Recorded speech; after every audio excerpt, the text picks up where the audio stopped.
Welcome back to MidPoint. Former spokesman for President George W. Bush, political analyst and author Pete Seat joins us once again. All right, Pete, during the break, we got the word coming over from Reuters that Jeb Bush absolutely has now got to be running for president. Why? Because the president today detailed his new plans for the Cuba situation, if you will. And Jeb Bush has come out saying that he opposes President Barack Obama's plan. Every good candidate will be right on top of that, and they will immediately say something, won't they? Absolutely. And speaking of Cuba, I should add, it came to my attention that Marco Rubio also speaks fluent Spanish, of course, the son of Cuban immigrants. So if he runs, he can do it as well. Yeah, but doesn't it seem to many people, though, that Marco Rubio, because he's gone back and forth on so many things, and every time it comes up as a real, honest possibility of somebody running for the Republican nomination, we don't hear Marco Rubio anymore. It would seem to some people that he's sort of blown his chance. I don't know if that's true. I mean, there's public displays of interest in a candidacy. There's also private displays. And I think he's been under the radar, talking to donors, talking to potential supporters. A word on the street is he's got a big meeting of potential donors coming up in a week or two in Florida.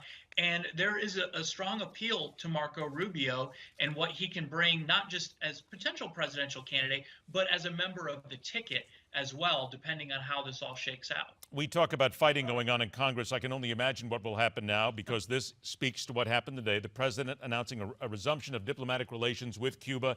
You've got Jeb Bush against it, Marco Rubio against it. Many people that we're hearing from already say we're against it, and Congress will simply not lift that embargo. But I wanted to ask, first of all, get your opinion on what the president did today. Some people say he's getting rid of a 50-year-old plan that hasn't worked. Others say all he's doing it is to curry favor with Hispanic voters again.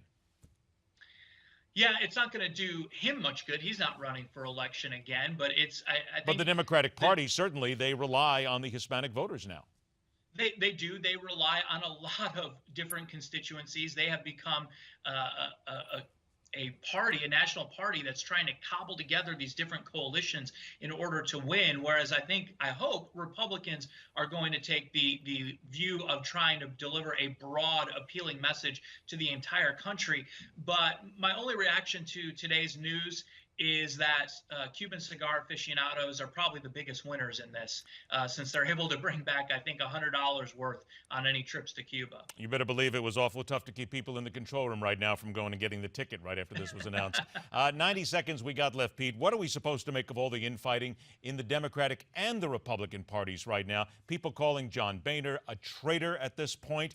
Nancy Pelosi wondering where all her support went. Who's actually in worse shape between the two? Well, that's a very good question. You know, elections, and especially winning, have an amazing way of bringing people together, whereas the United States Senate has a really amazing way of tearing them apart. And we kind of saw that last week in what happened on the Senate floor when Ted Cruz and Mike Lee went to the floor Friday evening with no notice and really disrupted the weekend for the entire U.S. Senate. I think a lot of people are misreading these last election results. Certainly good for the Republican Party, but they have been given an opportunity now to legislate and to govern and to prove that they can do both. Democrats have proven that they can't. So Republicans now have a chance, and they cannot allow the infighting to continue. We have to prove it to the American people. Republicans have to prove it that they are serious about getting this country back on the right track. Infighting continues, and it would be worse for the Republicans than the Democrats, correct? I think so. The Democrats have a very thin bench when it comes to national electoral politics, but they can take advantage of this if Republicans don't play it correctly. All right. Want to make sure, once again, to note that everything has happened today. Everything continues along. Yet we're in the holiday season. We have to have a really nice feel about it.